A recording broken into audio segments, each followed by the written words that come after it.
Hi, I'm Monica Cesarato, a food and travel blogger in Venice. Welcome to Venice Meets, a series of live chats from Instagram every day at 6 p.m. CET. Today, I will be talking to Laura Morelli, American art historian and author of historical fiction and travel guides. Just waiting. Hello, Ciao, Monica. Come stai? Laura, because every time I see your name on the book, says Laura Morelli to me. It's not Laura. Yes, sì, ma certo. Thank you, thank you.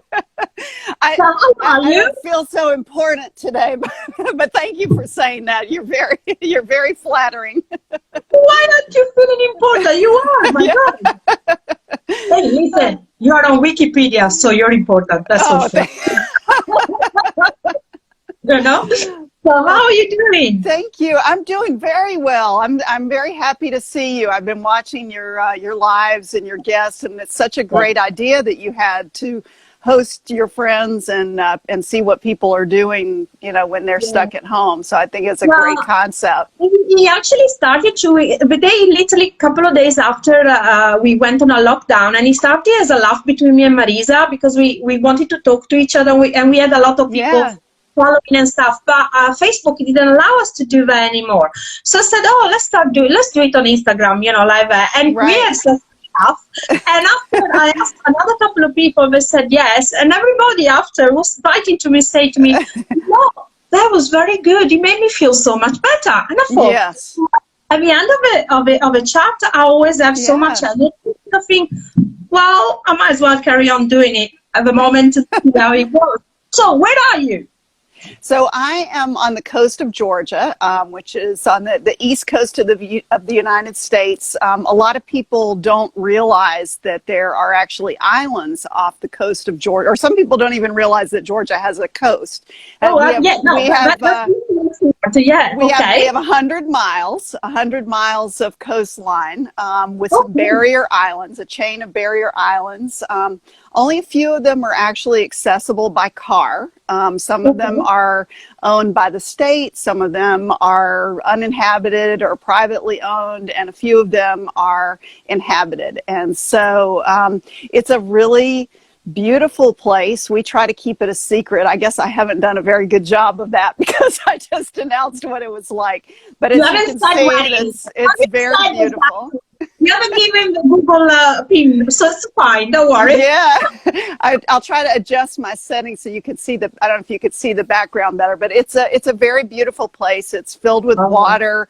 It has these big ancient oak trees with the Spanish moss. So, it's very interesting, Monica, because I saw you, as you know, my kids and I were in Venice about 18 months ago or so. Yeah, that's not, and 2019 or 2018. It was 2018, was it? I think it was 2018. Yeah. And it's funny because Venice was actually our last stop on that trip, and so we flew out of the Venice airport back home to Georgia. And so we got on the plane in Venice, and I just remember sitting at the window. I always get a window seat, and I remember looking out the window and just seeing Venice growing smaller and smaller and smaller from view. And I just thought, I almost got chills seeing it get so small in this giant sea, and then just realizing how fragile the environment is. And then, we flew 10 hours across this vast water, and then we landed in Atlanta, Georgia, and then we got on a smaller plane to come here to the coast.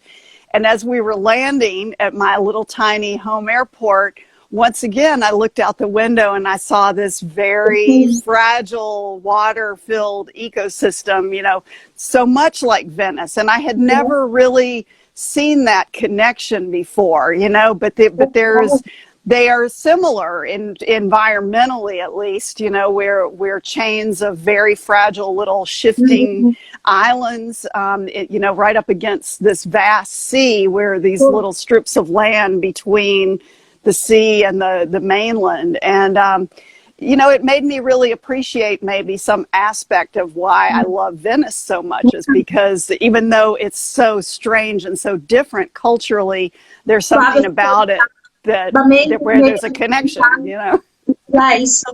So actually, what is like, well, in a place like yours, quarantine shouldn't be so terrible, I assume, because I don't think you have that many people, so it should be a bit easier to respect, you know, the rules. Yeah. You know, it's been a really interesting and strange time for us. We are used to having hurricanes, and so people are used to being prepared for big events like that, and evacuating and things like that. But we've never seen anything like this, and I'm sure you all can appreciate that and know that this is just so different than anything we've ever done before.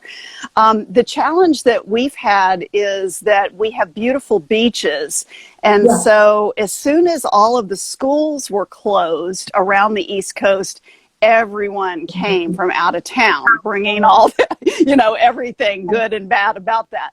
And so our local authorities decided to close the beaches to discourage people from congregating because people were, sitting too close. And so they closed the beaches, and then a few days later, the governor reopened the beaches for exercise, quote unquote. So it's a struggle because on the one hand, people want to go outside and exercise, but on the other hand, it invites a lot of people from outside and a lot of congregating, and so things that we want to discourage. And but as you can see, the weather is beautiful. It's really nice to walk or ride your bike or just be outside and breathe all the pollen this allergy season we have. What surprises me a bit is I get your main government is not listening, but at a local level, the news are coming from Italy or are going from Italy all over the world. Okay, people are seeing what's happening in Italy, and what we had to do and we have to do right now to contain. I'm still surprised that the people are not using us as an example. We are about more or less a couple of weeks ahead of everybody else. Yes. I mean, we don't like staying indoors. Of course we don't. Right now, I just read it on Twitter, somebody of, civil rights complaining because the police is stopping in your country. They're stopping people because unless, asking where they're going if it's not essential. And people are complaining, they shouldn't be doing that. Well, they shouldn't have to do that. Because if you're not out and you stay indoors and you follow, you just use a bit, I understand. Common sense. Go out, but it's it's common sense.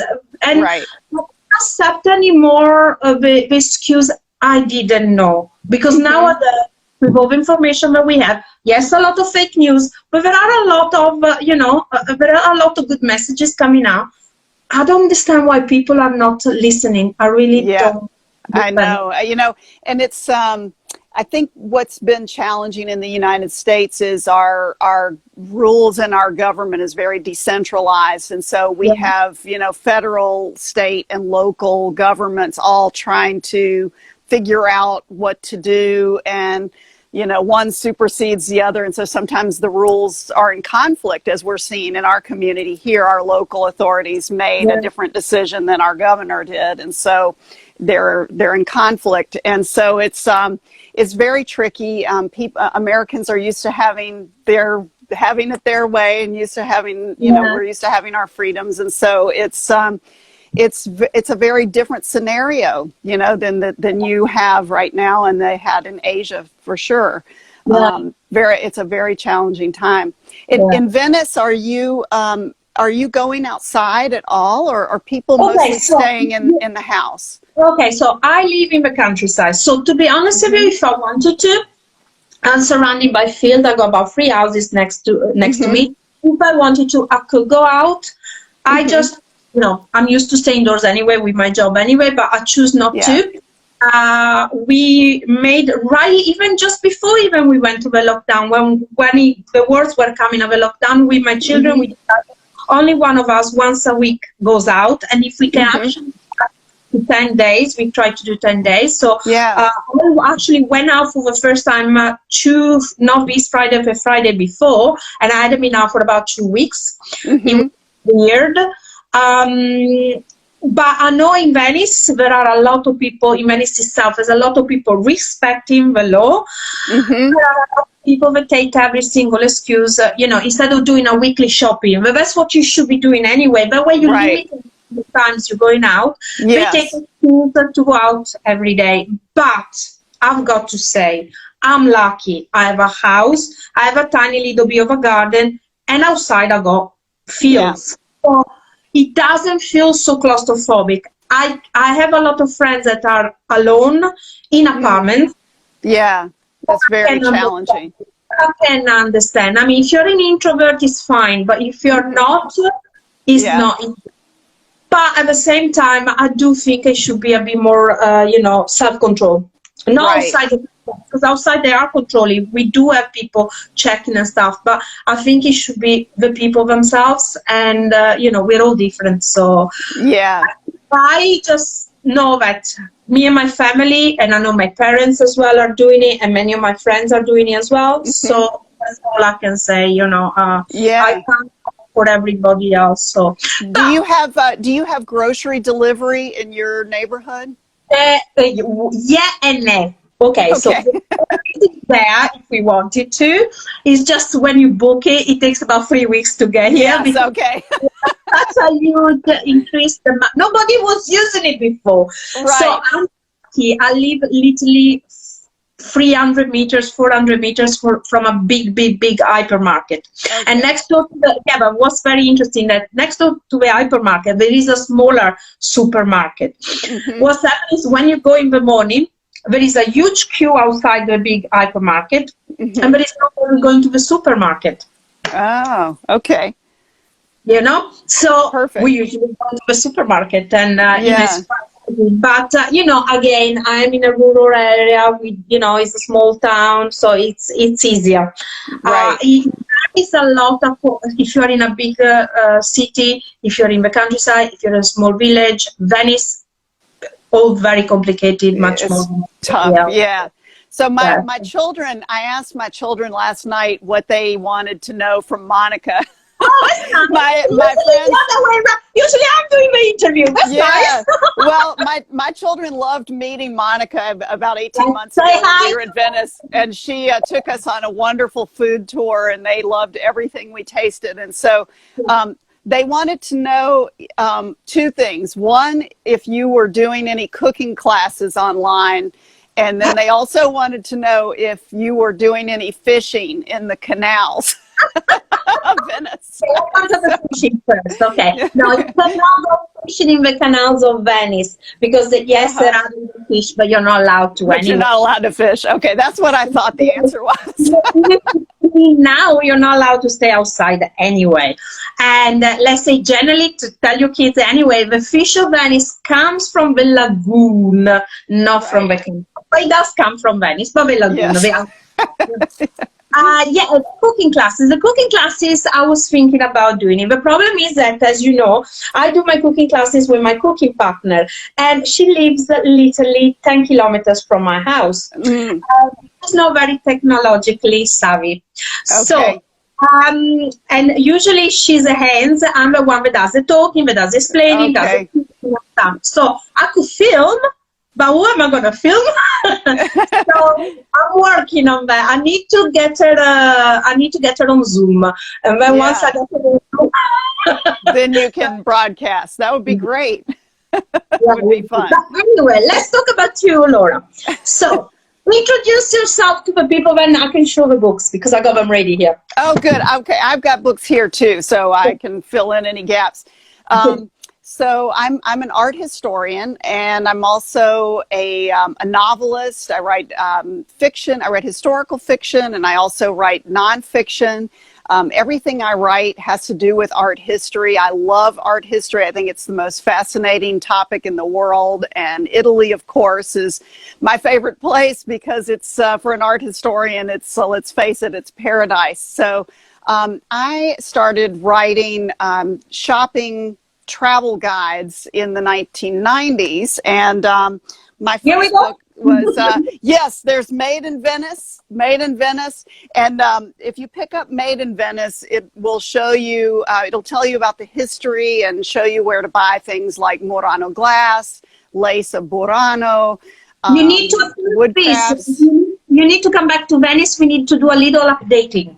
Oh, yes, I know, you're right. And so there, if you purchase Made in Venice, it comes with an ebook called Artisans of Venice. And I didn't know that. and it's you can download it. It's got a listings of artisans and places to go and things to see. And you're right, it needs to be updated, and so that's why I have Artisans in Venice as an ebook, so that I can update it. Because one thing that's really great and exciting about Venice is that because of the numbers of visitors, which is usually seen as a negative thing, Venice has this very vibrant shopping scene, and the number of visitors has kept the number of artisans in business. And so not only are there, as you know, the old-fashioned artisans who have been there for many generations, but there are also some new people on the scene who have picked up these old trades and have kept them going. So that is super exciting to me. So I also have a book called Made in Italy that's been on the market for 20 years. It's been it's been published 3 times. It's in its 3rd edition now. And I also have guides for Florence and Naples and the Amalfi Coast if you're headed there. So everything is on Amazon, of course, easily. And elsewhere, all the bookstores. And then my favorite.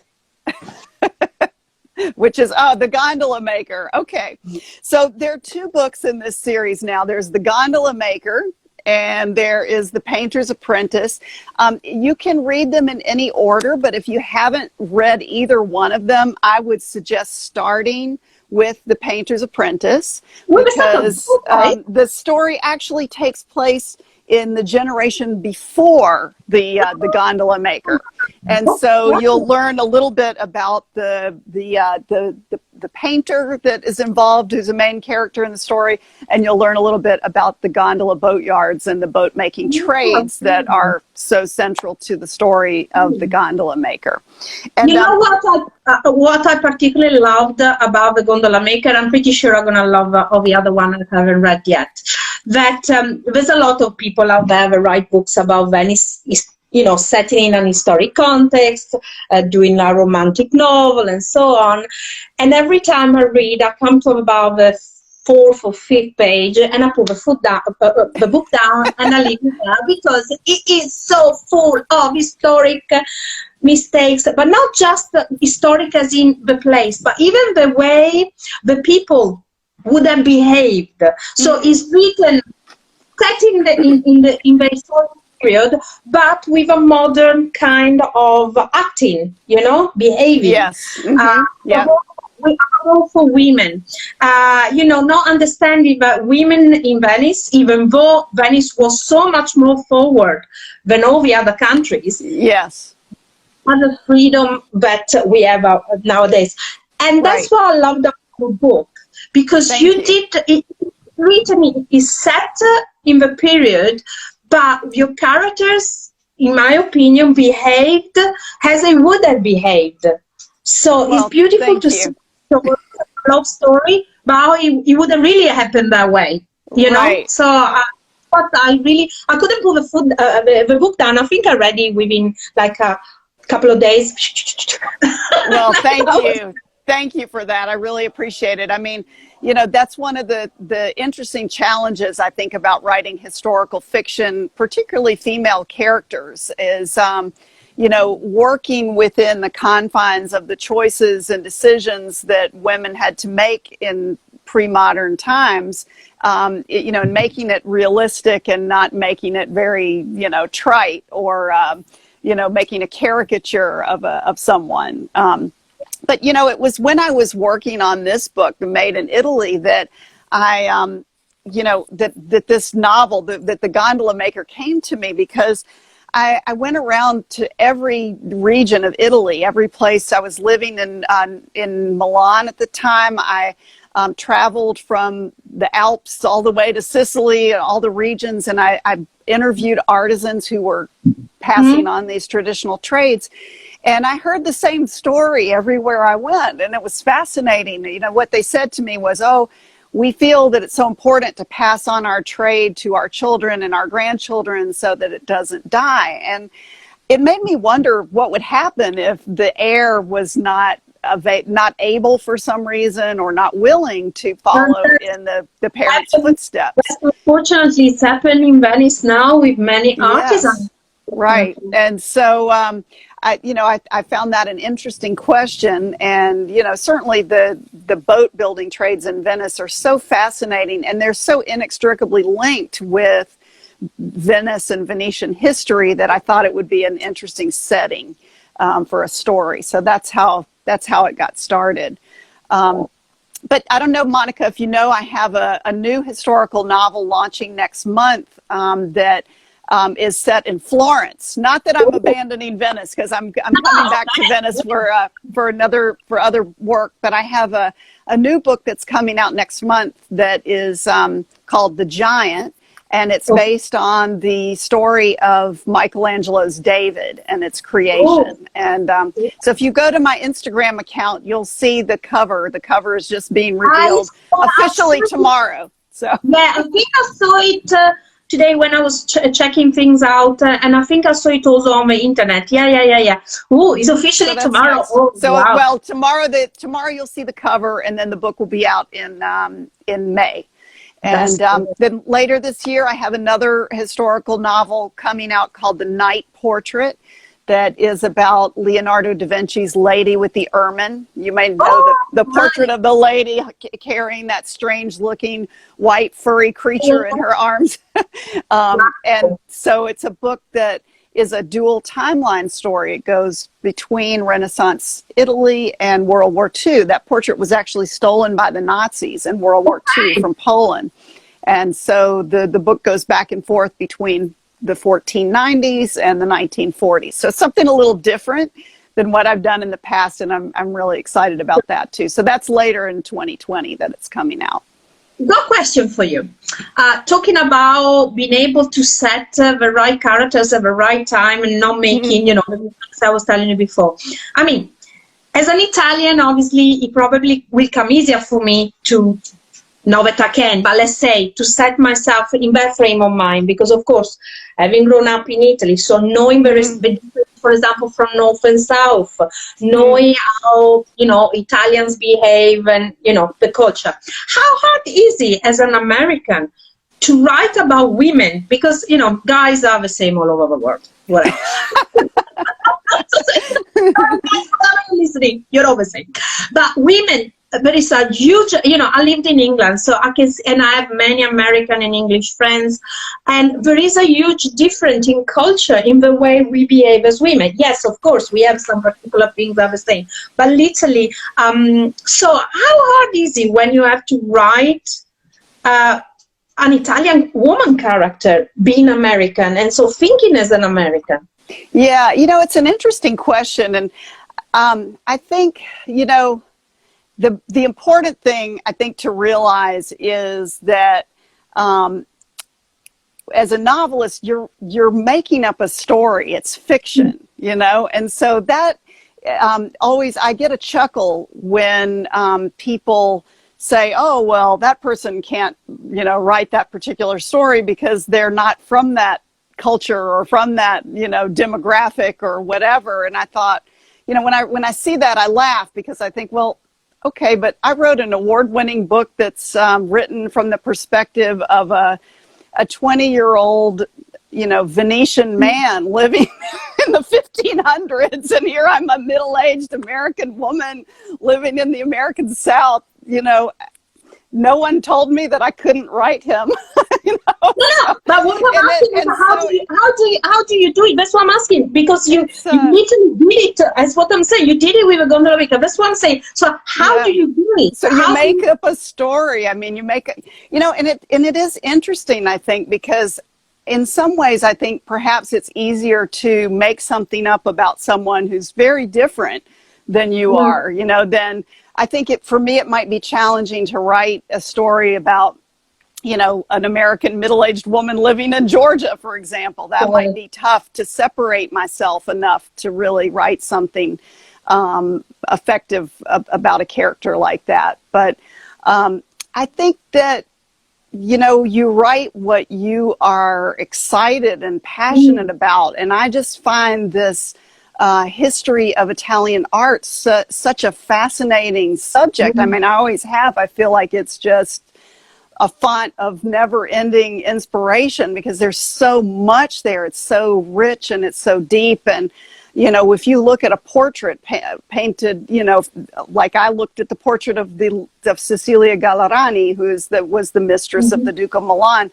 When you look at her portrait, you know, a million questions pop into your brain. You know, who was she? How old? Where did she come from? How did she end up sitting for Leonardo da Vinci? What is that creature in her lap? Why did the Nazis want to steal this painting?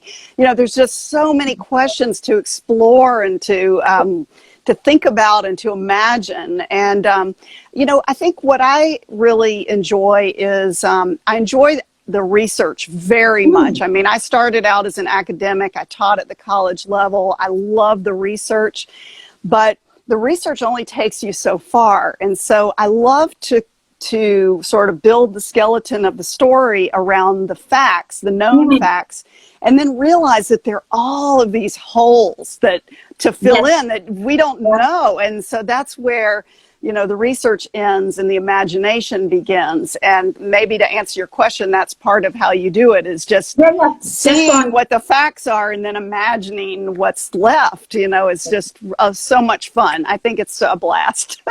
So, one question: why do you think, as Italians, we have got so much creativity, so much art? I mean, indisputably, probably we are of a country so small, but with so much concentrated.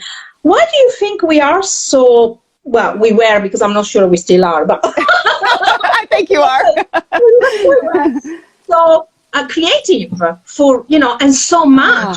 And for so long, because we're talking about centuries and centuries. It wasn't just, you know, and from different areas as well.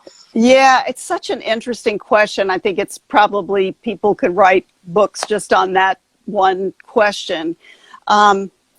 So I have a video online. If you Google what's the difference between art and craft, and my name, Laura Morelli, you'll see I produced a TED Ed video on the subject of art versus craft. And Italy, and specifically Florence, play a really important role in that discussion of art versus craft. And in part, I think it answers part of the question that you're asking, that, you know, Italy was really kind of the place where the Renaissance was born, and the place where the concept of art was born, the concept of artistic genius, or the concept of art being something different than just manual labor. And so if anyone's interested in exploring that art versus craft question further, Google you know, my name and art versus craft, and you'll see give some food for thought. But I think there's a lot of aspects to that. I mean, certainly Italians seem to be very proud of their own towns. You know, you have this idea of civic pride and local pride in one's own products and output and community and creativity. You know, just look at the lace of Murano or the glass of Murano.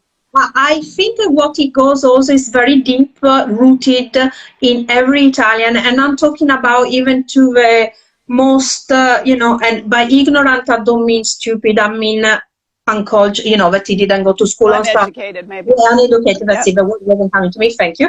That is deeply rooted into us, generally. I take my way myself out, but generally we got a very aesthetic sense of things. Yes. Just the word that we have, bella figura, Yes, yes. look good. I always say this is a joke in my family, because I remember when one of my best friends was getting married. We're talking about 30 years ago now, and I was supposed to go and bring her a wedding present. And I lived in England back then, so I just was staying with my parents here in Italy for a few days. So I was wrapping this present, and literally she lived 5 minutes drive from my house, okay? So I take the present and I'm just roughly wrapping up, and I'm just about to leave. And I had my mom, my dad, my auntie, and my sister looking at me and going, "What are you doing?" What is I'm wrapping the present, because does it look like the way you should wrap a present? And they went like, I said, look, she's gonna unwrap it in literally 5 minutes. Isn't it most important what's inside? And they look at me, no, of course. Figura. I know, isn't that funny? Is what it is, isn't it?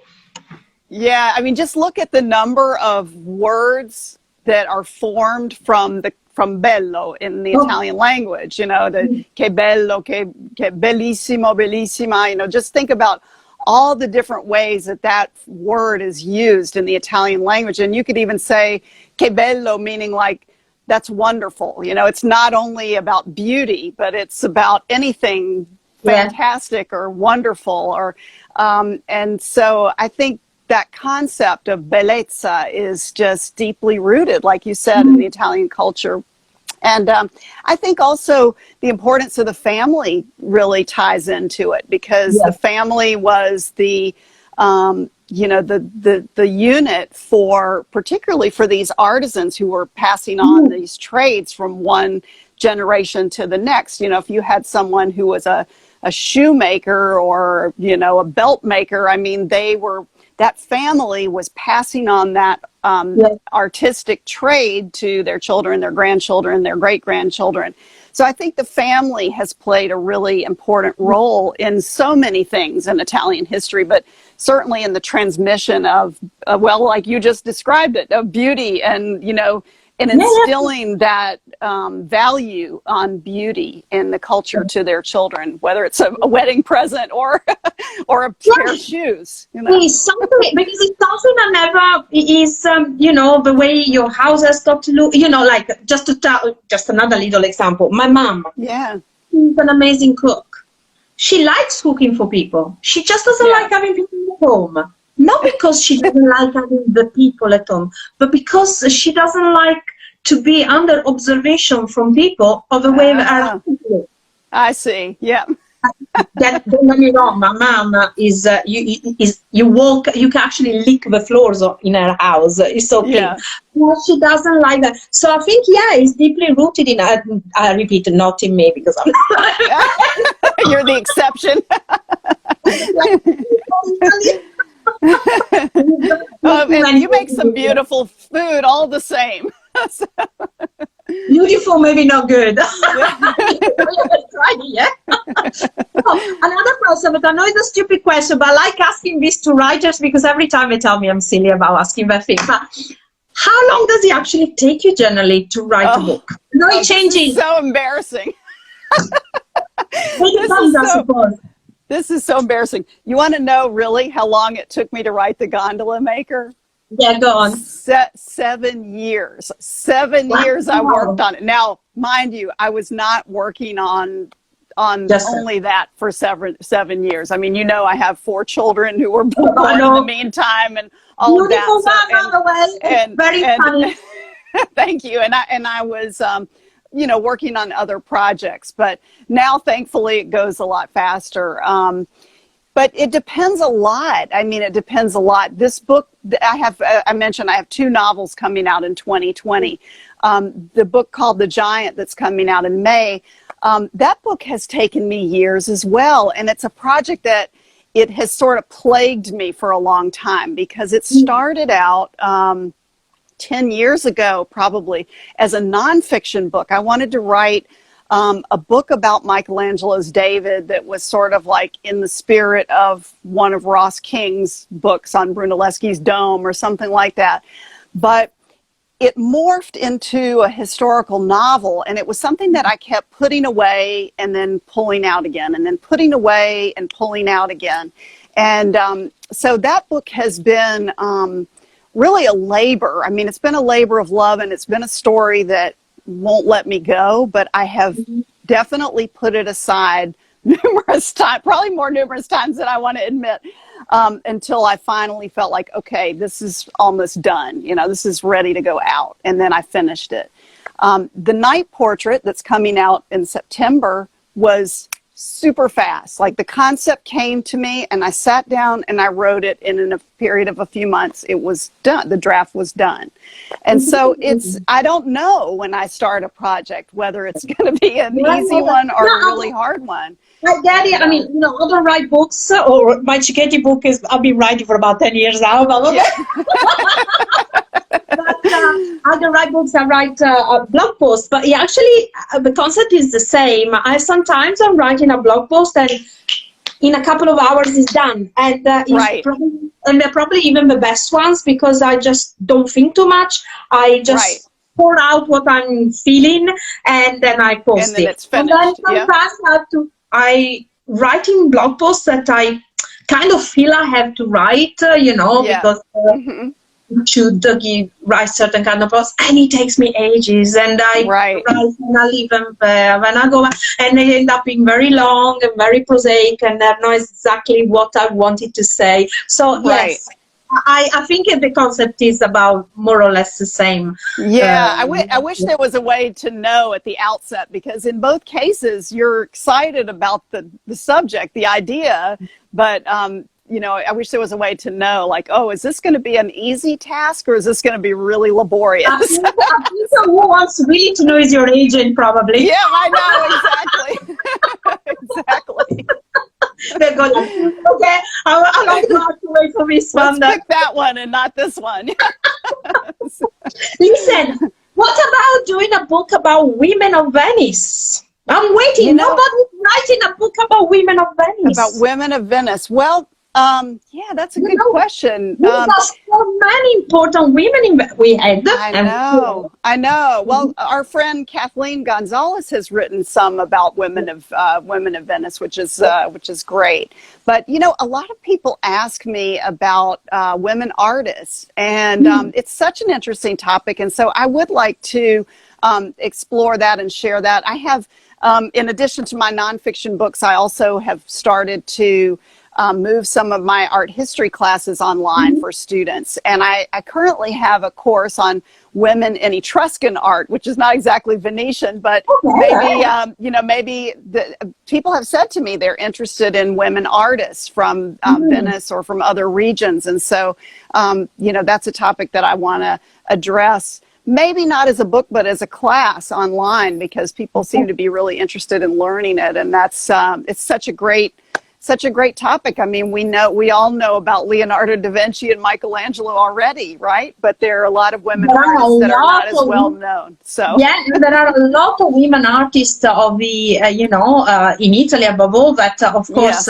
because who they were, now we appreciate it probably more, but they were also quite well known even in their times. In their lifetime, yeah. My friends, I want to know, are you currently teaching, and where, if you are? So I am not teaching at a university currently. I am teaching online. I have a course on Etruscan art that is live right now. In fact, my Women in Etruscan Art class is free. You can go take it. You can sign up if you go to lauramorelli.com/Etruscans. You'll find it there, and you can sign up and take the free class there. So, the Etruscans are fascinating, I think, and they are kind of the Italian culture's origin story, and that's why I love them. Because it's really interesting, because we in Italy, we know this, but outside of Italy, they're not really appreciated as much. And I know when I went to Rome and to see all the necropolis, it was amazing. It's amazing. It's so amazing. It is. And it's amazing also. Sorry. I wanted to ask you a question, Monica. When you were a kid in school, did you study the Etruscans? Was it a topic that you, that you learned? Well, okay, I'm not sure how it goes now because my kids are grown up, so so I don't know. But in my days, the way we studied school, history started from Big Bang. Okay. Yeah. Then very quickly, when you moved to the dinosaurs, you did quite a lot of that. There was a gap. Nobody knew what happened between the dinosaurs and the people from Babylonia. Okay. Okay, I'm not sure what happened in there. Nobody knows. Your book went from the dinosaurs to the primitive, to the primitive 5 minutes, and then you went to Babylonian. And from there, you did all the ancient, civilization. So we did the Assyrian, the Babylonians, the Egyptians, and then you moved to the Phoenicians, then you did Greece, the Etruscan, the Greeks, and the Romans. And oh my God, I think yes, I did a lot of Etruscan. And 30 years ago, when I was doing it, I don't think we knew as much as we know now. Yeah, that's true. A lot of necropolis were there, but they hadn't been studied. They haven't been opened. Like, for example, in my days, we didn't study so much of the, or at least for what I remember, of the role of the women. Yes. In society.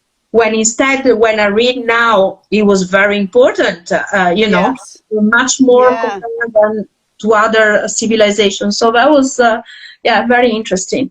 Absolutely. And I just don't know. It's beautiful. It's bellissima. Now, it's really, I really actually find it very interesting, the history of Etruscan, because, they were, as you say, the foundation of Italian culture in a way.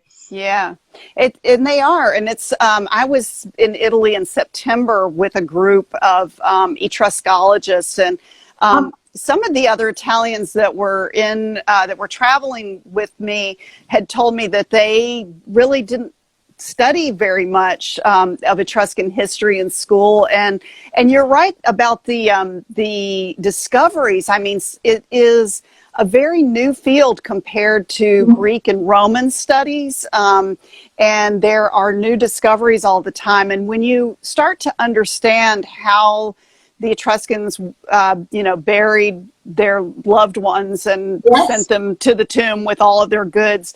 I mean, yes, there have been a lot of tomb raiders over the years, but you have to imagine that there are thousands of other tombs that are still out there that have not been discovered yet. I mean, there have to be. When you start to really understand the lay of the land and how they were organized and, how they buried their dead, there have to be more things discovered all the time. So it was an incredible civilization. It's incredible. Very much.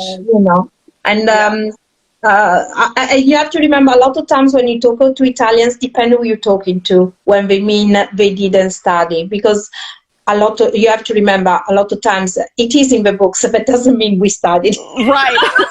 It doesn't mean anybody read the book, right? And also remember, in Italy there is a big difference with American schools, which you have to, as you know, that until you are 13, you go to a secondary school, that's fine.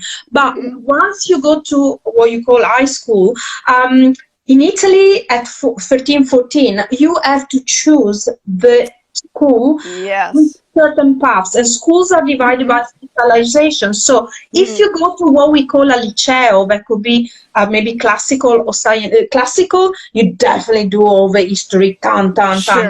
You go to a liceo scientifico, it will be more about science and maths.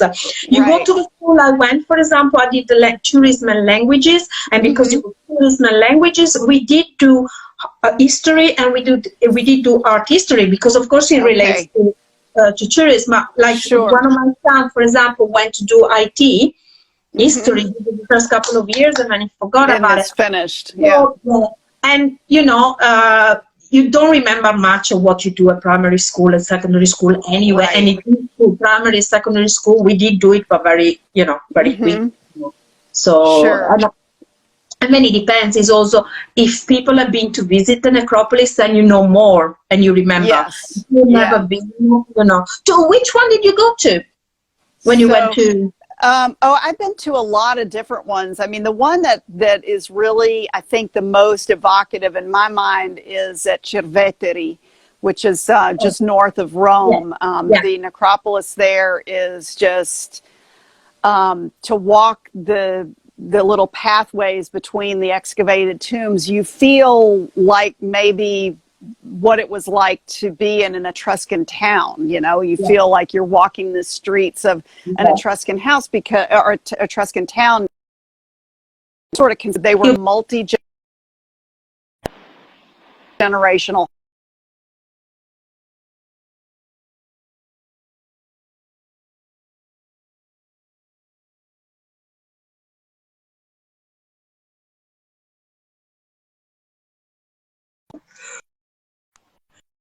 Lost you? Buried. Yes. Okay, we lost you for literally 1 minute. Okay. Sorry about that. Yeah. No, that's okay. You froze up there too for a minute. So, so you were anyway. No, I was just saying that, you know, the Etruscans. They what I love is they buried all of the generations in one tomb. So when you walked into a tomb, there were, you know, your parents, your great-grandparent, your grandparents, great-grandparents, great-great-grandparents, and all the multi-generations and all of their beloved goods, you know. And so it's very much, you know, different than what they did in Greece and Rome, where they just buried the immediate family together. So already you have this feeling of, you know, this multi-generational family home. And so when you walk the streets of some of these ancient necropoli, you have the feeling that you're walking through this town full of these vibrant families, which is fascinating. I just find it fascinating. And like you say, you know, when you study Etruscan women, you get the picture of these very vibrant, alive women from the past. I mean, somehow they are, you know, not remote, maybe like an ancient Greek or Roman woman is. I mean, they're very alive when you look at the paintings and you look at the sculptures of Etruscan women. And I think it is a way for us to really understand how they must have lived, you know, just by looking at how they buried their dead. So it's fascinating. I think it's a very interesting topic. And what really fascinates me about, you know, being an Italian as well is, and, you know, having lived abroad, is how we come from a culture of Greek, Romans, and Etruscan, where women had power. Women were probably, maybe I'm saying something wrong, but nearly at the same level as men. Okay, or at least I'm talking about, obviously we always talking about rich women because, of course, the pleb, you know, we're always talking about rich people. But, you know, and then all of a sudden we have Italy, that is one of the countries where women are still struggling to prove who they are, you know, where, you know, you know, if you dare to behave slightly, be more with freedom, all of a sudden you have all the guys going, well, you're a woman, you're not supposed to do that. Right. It really, I don't know how I do know how we got there. Right. I know. Well, you know, you have all of these really big ironies in culture, you know, like that you just described one. And, you know, certainly in America, we have these ironies that are just, you know, if they weren't so sad, they'd be hilarious. You know, but you have these ironies of your culture where you just have to shake your head and say, I don't know what happened, but here we are. So I always ask my guests if they can have something artisan. What have you got for us? Okay, so you asked me, so Monica asked me to bring something or wear something handmade. So Yes. I went through my little jewelry drawer because when I go to Italy, I always buy Murano glass jewelry. It's like an occupational hazard for me, and I have a lot of Murano glass. Thank you to meet Alessia Fuga. Oh, I love her work. Yes, I really love her work. Alessia. Next time I get to meet Alessia. So I was going to wear something Murano, but then I changed my mind and I decided, since this was Venice meets the U.S., I decided to wear something American to share with you. So I wore a Navajo turquoise necklace. Oh, wow. It's from New Mexico. I bought it from a Navajo artisan in Santa Fe some years, or a long time ago now, probably 15 years ago. And have you been out to the American Southwest before? No, I haven't been to America yet. Oh, so, okay, you need to come. And this year that I finally have my passport. Yeah.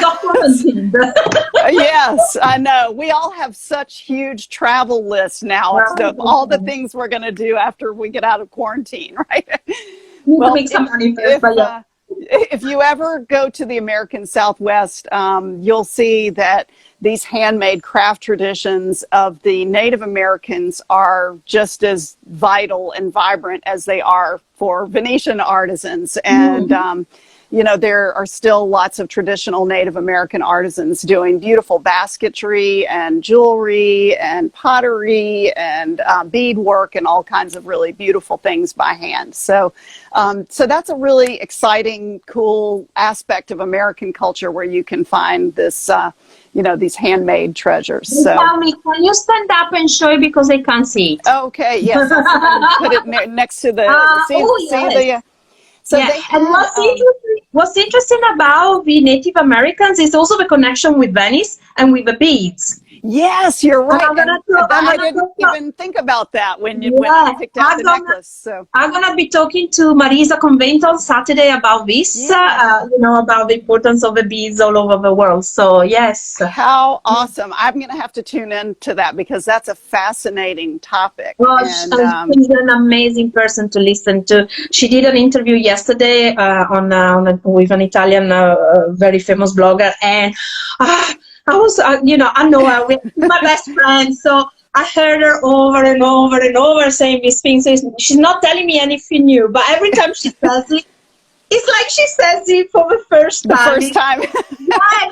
The passion is the way she tells you, and, you know, it's so, I think it's so important, the history of Venetian Murano beads, and it's so underestimated. Yes, you know? Absolutely. I think that's fascinating. Yeah, I'm going to have to tune in. Murano glass takes, you know, centerpiece, but the beads, the importance of it were made, and the importance of the women that, you know, that allow for the beads to go all over the world. It's amazing. It's amazing. I love to listen to that. So, have you got your sign ready with your, did you manage to do it? Oh, yeah. Okay, let's see if this works. Monica told me I had to print it backwards, so let's see if this works. Oh, well done. All right, yay. So that's my website. You can find all my social media links there. You can find all my books there, my courses, and so I invite you to come on over. You can also email me. It's just laura@lauramorelli.com if you have a question or just want to say hi or let me know you were here. I really appreciate it, and always amazed when people make it to the end of an Instagram live or a book or whatever. If you made it to the end, yay! Yay for you.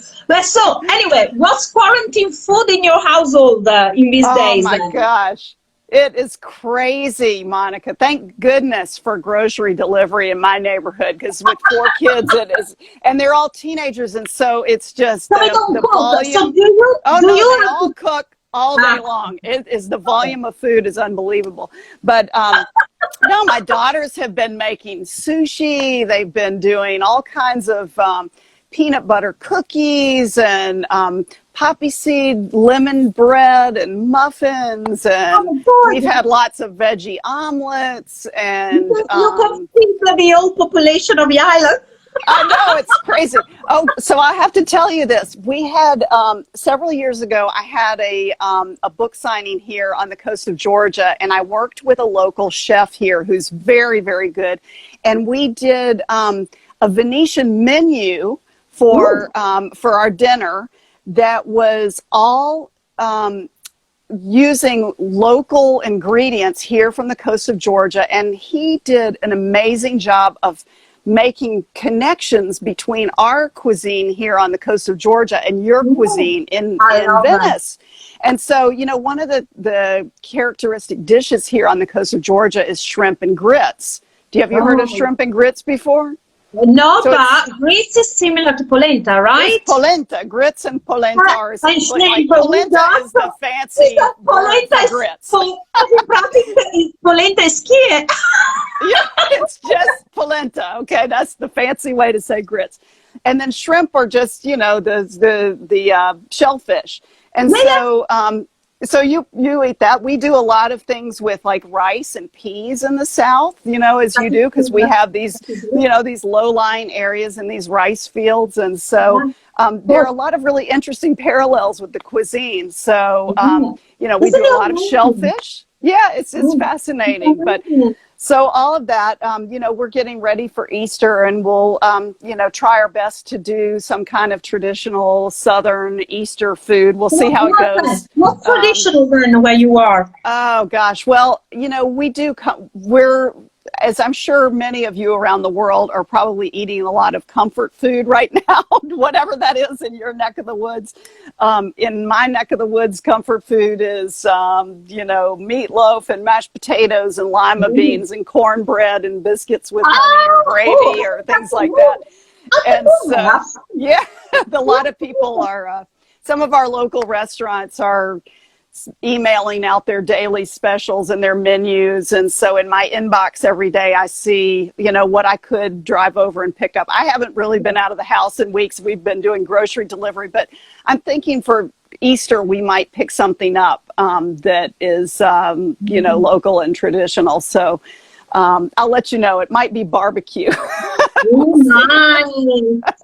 How about you? What are you making for Easter? I don't know. We haven't decided. We decided that we're gonna be very light this year because we've been eating so much these days that we decided we're gonna keep on the colomba. We're definitely not gonna get the colomba because we buy it and then we never finish it. So we decided to skip on that. I don't know. I haven't decided yet because I might actually order something in just to celebrate. I don't know. We'll see. Because the same thing here is, you know, all the restaurants are closed, poor thing.